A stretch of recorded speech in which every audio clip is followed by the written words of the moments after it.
നബി വാക്യം.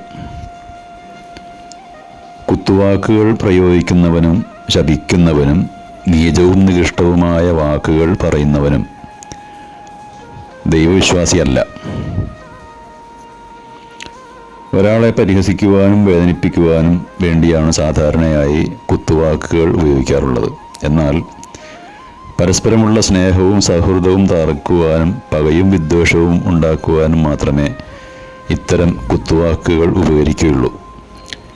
അന്യോന്യം ശാപവാക്കുകൾ പറയുന്നതും ഗുരുതരമായ പാതകമാണ്. ഒരു ദൈവവിശ്വാസി ശാപവാക്കുകൾ പറയുകയോ വൃത്തികേടുകൾ പ്രവർത്തിക്കുകയോ ചെയ്യുന്നവനല്ല എന്ന് നബി തിരുമേനി പ്രസ്താവിച്ചിട്ടുണ്ട്.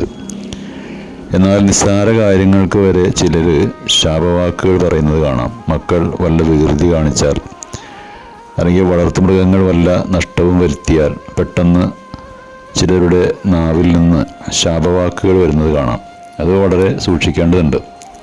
നബി തിരുമേനി പറഞ്ഞു, നിങ്ങൾക്കെതിരിലും മക്കൾക്കെതിരിലും നിങ്ങളുടെ സ്വത്തിനെതിരിലും പ്രാർത്ഥിച്ചു പോകരുത്.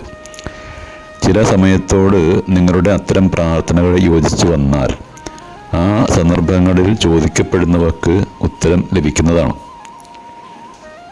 തെറ്റ് ചെയ്ത പാപിക്കെതിരിൽ പോലും ശാപവാക്കുകൾ പറയരുത് എന്നാണ് നബി പഠിപ്പിച്ചിട്ടുള്ളത്.